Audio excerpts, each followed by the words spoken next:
В этом году Ленский православный военно-патриотический клуб «Витязи» отмечает свой десятилетний юбилей. Образовался он в мае 2013 года по инициативе настоятеля храма святителя Иннокентия Анатолия Астафьева. Родилась идея, и идея совершенно правильная, как показывают нынешние времена. Как-то вытягивать парней из-за компьютеров, из-за каких-то других совершенно неполезных форм жизни для подростка. И втягивать, что такое нормальное, мужское, здоровое. У нас же не хватает мужчин в общении с детьми, в школах мало мужчин, семьи неполные. Мы на самом деле 10 лет тому назад, так очень, мне кажется, проницательно, прозорливо просто предвидели те проблемы, которые возникнут у нас здесь в России. Мы сейчас с вами видим, насколько у нас не хватает подготовленных ребят, людей, не хватает защитников, людей, которые владеют оружием, знают, что такое воинская дисциплина, тактика ведения каких-то боевых действий. Это все нужно гораздо более широко и так глубже парням давать. Первые годы православный военно-патриотический клуб «Витязи» возглавлял атаман Ленского городского казачьего общества Харунжи Сергей Пушкарев. Он и начал заниматься с ребятами по всем вышеперечисленным настоятелям храма направлениям. С первых дней основания клуба желающих состоять в нем было хоть отбавляй, но принять всех не было возможности. Первый состав «Витязи» был всего 25 человек. После двухлетнего руководства клубом Сергей Пушкарев переехал в другой город на постоянное место жительства. Основателям пришлось начинать поиски другого человека, который бы мог взять на себя ответственность заниматься военно-патриотическим образованием ребят. Так, с 2015 года клубом руководит Леонид Синьков. Православным наставником стал иерей Дионисий Сеничев. С ним ребята изучают историю российского государства и Русской Православной Церкви. И, конечно, закон Божий. Уроки проходят по понедельникам. В эти дни ребята собираются в воскресной школе и в течение часа внимательно слушают наставника и отвечают на вопросы после каждой изученной темы. Они должны знать о своей родине, и знать, в какой стране они великой живут, знать историю этой страны обязательно, и пытаюсь что-то в них заложить хорошее, доброе, вроде так получается. Я периодически не просто, говорится, только уроки историю рассказываю, а периодически, делаю такую свою игру, чтобы закрепить знания по тем темам, которые мы проходили, там историю России, еще что-то. Мы сегодня проходили, у нас тема была присоединение Крыма к России, в виде своей игры, там вопрос-ответ, известная своя игра. Так в игре оно интереснее, просто закрепляется тема. И ребятам интереснее, не просто сухой урок, а в виде игры. Мы это проходим периодически, там неважно, выбираем тему, там, будь то Дню космонавтики, еще что-то там, еще 23 февраля. Ребятам нравится, мы периодически это делаем. Да. Деятельность клуба включает в себя разные направления. Помимо изучения таких дисциплин, как история и закон Божий, ребята учатся вязать узлы, занимаются рукопашным боем, изучают основы первой медицинской помощи, огневую подготовку и другие, а также организуют летний лагерь и ходят в походы. За 10 лет своего существования клуб выпустил большое число воспитанников, которыми сегодня гордится.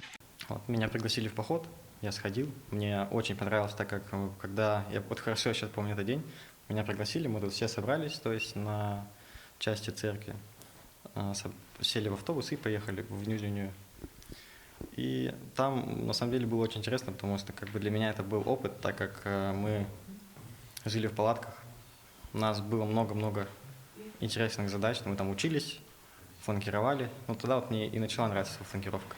С того момента я начал ходить, посещать клуб «Витязи», когда у меня было свободное время. Больше стал в себе уверен. То есть тут учат, что ты должен быть уверен и должен стоять на своем. Будет свободное время, я только готов уделить внимание в клуб «Витязи». Не обязательно даже только в клуб «Витязи», в принципе, в фланкировку, в походы. Мне это очень интересно, и я считаю, что это не только мне интересно, интересно всем, кто ходит в клубы «Витязи», кто в дальнейшем будет ходить в «Витязи». Очередное занятие – среда, день фланкировки. Воспитанники клуба во всеоружии, в прямом смысле этого слова. Разделившись на две группы, они начинают свою тренировку. Сегодня я их развел по обе части. Здесь у нас была старшая группа, которая более подготовлена наиболее. Потом была средняя группа, и там у нас дальняя группа были девочки, которые недавно пришли. И сначала с одними поработаю. Говорю, что ты сейчас старше, отрабатывайте такой-то элемент, потом среднюю. вот такой старший отрабатывайте в такой-то элемент и так далее. Но когда работаешь с оружием, с ним, допустим, даже если один вид оружия, надо стоять всегда рядом. Фланкировка занимает лишь часть урока. Остальное время юные казаки стреляют из пневматического оружия и собирают автомат Калашникова на время. Ну, на данный момент я занимаюсь сборкой и разборкой автомата. Вот с чего мы начинаем? Мы начинаем с того, что для начала нужно снять магазин. Но магазина тут, к сожалению, нету, поэтому мы сразу переходим к... Вот мы снимаем предохранитель, отворяем затвор, производим выстрел. Потом мы снимаем пенал, вытаскиваем шомпол. Так, затем мы снимаем верх. Получается вот так вот. Так. Потом идет пружина, следом затвор. Вот снимаем, ложим вот так вот. Там газоотвод. Так вот поставили и начинаем собирать обратно. Все по той же схеме. Сколько тебе нужно времени, чтобы собрать его?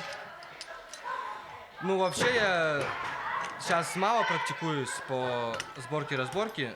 Последний раз я собирал, у меня получалось 40 секунд. Я собирал и разбирал его. Молодой человек уже несколько лет занимается в клубе, поэтому делает он это лучше и быстрее остальных. Стать одним из витязей Николаю предложил его брат. Парень пришел на тренировку, посмотрел и остался. В данном клубе мне очень нравится заниматься. Ребята все дружные, позитивные. Леонид Петрович тоже очень хороший руководитель. Если что-то непонятно, он всегда может к нему подойти, спросить, он покажет, расскажет, подскажет. Николай рассказывает, что фланкировка ему не очень нравится, а вот физическая подготовка и стрельба из пневматического оружия ему больше по душе. Но тем не менее, на сегодняшний день молодой человек лучший и фланкировки.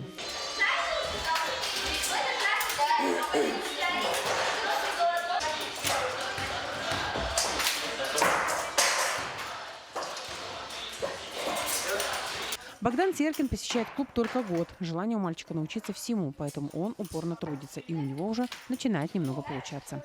Я видел на концертах, как все фанкировали, там выступали с ними. Я решил также научиться махать. Что ты сегодня умеешь уже делать? Ну, подбрасывать ногой, ловить их руками, перехватывать.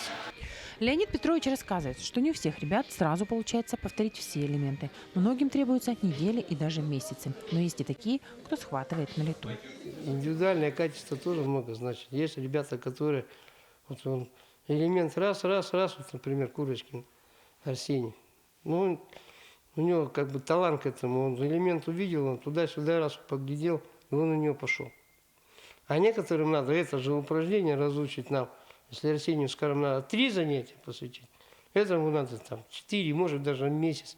Я только тогда стараюсь, люди начинают нервничать, я начинаю успокаивать, там, все получится, не у каждого все сразу получается. А когда у него это все получится, ну, естественно, у него радость в глазах.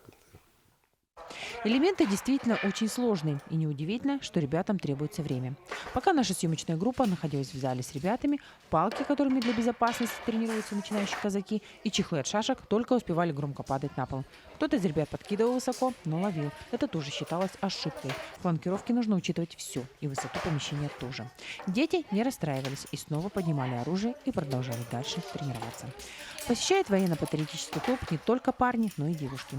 Екатерина Буярова занимается в Витязях только 3 месяца. Пришла с подругой просто посмотреть урок. Понравилось, записалась в клуб тоже. Мы делаем иногда какие-нибудь сальты, играем в мячи. И вот у нас тут и стрельба проходит, и разбирание калаша. Мне больше нравится заниматься шашками крутить. Мне это больше нравится. Ну, иногда мы стреляем, и это мне тоже нравится. Сложностей никаких нету. Если сначала начинать шашкой крутить, то очень трудно. А лучше сначала палки. Если с палки, то легче, чем шашкой крутить, а потом тогда можно. Физическая подготовка проходит у ребят каждую среду и пятницу. В эти дни ребята бегают, прыгают, занимаются силовыми тренировками. Также для них проводятся боксерские поединки. Большинство, вот, кто у нас ходит в клуб, они, видимо, до этого нигде не занимались вообще. То есть, как бы там, такое, ничего, они нормально уже подросли, тут уже некоторые уже такие возмужали уже, как бы. Я думаю, что наши занятия просто так не пройдут. Я надеюсь, они оставят какой-то след в их и физическом здоровье, и воспитании, и физическом, и как бы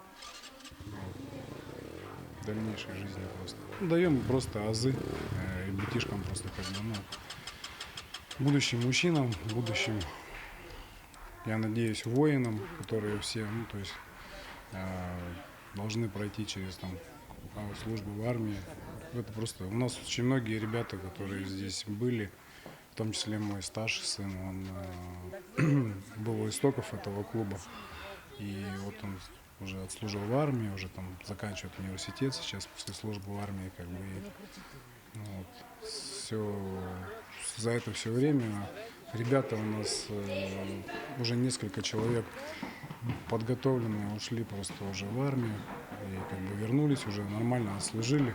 Очень хорошие отзывы мамам там о них прислали, как бы, ну, то есть вот такую работу ведем, стараемся с детишками как заниматься. Николай Соин работает в ленских авторемонтных мастерских. В свободное от работы время занимается с ребятами, приводит с собой и сына. Мальчик тоже с удовольствием занимается в клубе. Долгожданное мероприятие для всех юных казаков – летний недельный поход. Он требует особой подготовки и насыщен яркими моментами и незабываемыми впечатлениями. Лето и похода ребята ждут с нетерпением весь год. У каждого из них связаны с ним свои воспоминания, и они с удовольствием ими делятся. Где-то около недели мы проводим в лесу, учимся выживать, нам рассказывают, показывают, что и как устроено. Вот. И готовим пищу на костре, и играем, веселимся вообще. Именно в эту неделю весь состав клуба собирается вместе. В походе проводят спортивные соревнования, ребята изучают тактико-технические характеристики некоторых образцов оружия, стреляют из винтовок и пистолетов, после чего участвуют в соревнованиях «Лучший стрелок». Обучают воспитанников клуба и езде на лошадях. И так каждый день. А вечерами у костра ребята сдают боевые листы, после чего взрослые читают им увлекательные рассказы. В данном случае в поход я могу взять вот эту винтовку с пистолетом.